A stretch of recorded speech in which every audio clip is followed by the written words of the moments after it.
বৈচিত্র্যময় পরিবেশ, দৃষ্টিনন্দন চা বাগান, আদিবাসীদের সংস্কৃতি আর প্রাকৃতিক সৌন্দর্যের লীলাভূমি মৌলভীবাজার।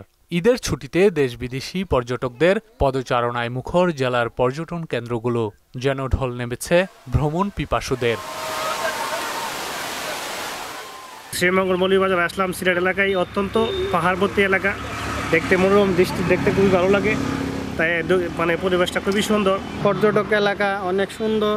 আমরা একটু সুযোগ পাইলে ঘুরতে আসি। চা বাগানগুলা খুবই ভালো লাগতেছে এবং খুবই এনজয় করতেছি। পর্যটকদের আনাগোনায় খুশি স্থানীয় ব্যবসায়ীরা, কারণ কেনাবেচা ভালো। মৌলভীবাজার জেলা এটা আপনারা জানেন যে এটা চায়ের রাজধানী। এখানে অনেকগুলো প্রাকৃতিক অনেক পরিবেশ রয়েছে, যেখানে আমরা সুদবিহীন ব্যাংকিং এর আত্মশুদ্ধির পথ এনআরবিসি ব্যাংকের ইসলামিক ব্যাংকিং আল আমিন করতে পারি। খুবই ভালো লাগছে। শ্রীমঙ্গল তো অনেক সুন্দর জায়গা। আমরা আসছি, ঈদের আনন্দ মজা হচ্ছে। অনেক সুন্দর সুন্দর জায়গা আছে, সেখানে গিয়েছি। প্রতিটি পর্যটন কেন্দ্রে টুরিস্ট পুলিশের পাশাপাশি সাদা পোশাকেও নজরদারি রাখা হয়েছে। ঈদ উপলক্ষে টুরিস্ট নির্বিঘ্নে চলাফেরা করতে পারে এবং ঈদ আনন্দ তাদের উপভোগ করতে পারে। আমাদের সকল তৎপরতা বলবৎ আছে।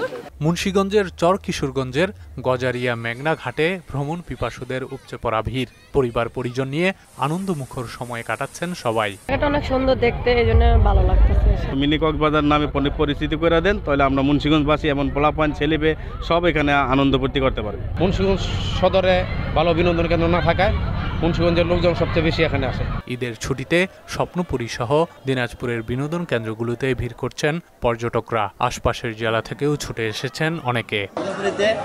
স্পিডবোট আছে, তারপর চাকসারকি আছে, তারপর উপর দিয়ে যে স্টিমার আছে। আমি দিনাজপুর থেকে আসছি, এখানে এসে আমাকে অনেক ভালো লাগতেছে। প্রতিদিন আসতে পারি না, এখন হঠাৎ করে আসছি তো এনজয়টা বেশি হচ্ছে।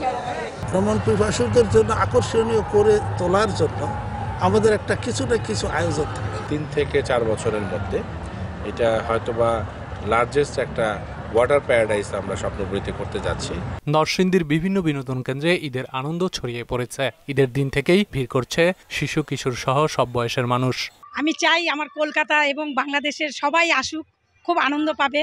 এখানে উনি অনেক নতুন নতুন রাইড সংযোজন করেছেন। বাচ্চাদের জন্য রাইডসগুলো খুব সুন্দর এবং খুব রিজনেবল প্রাইজে রাইডের রেটগুলো রাখা হয়েছে। ভালোই লাগছে, অনেক সুন্দর ওয়াটার পার্ক, যেটা স্পেশালি আমরা এনজয় করছি। পার্কটিকে আন্তর্জাতিক মানের বিনোদন কেন্দ্র হিসেবে গড়ে তোলার কথা জানান প্রবীর কুমার সাহা।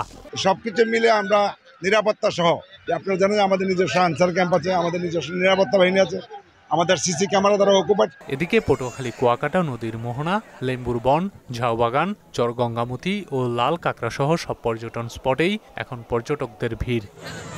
তানজিদ ভুইয়া, মোহনা সংবাদ।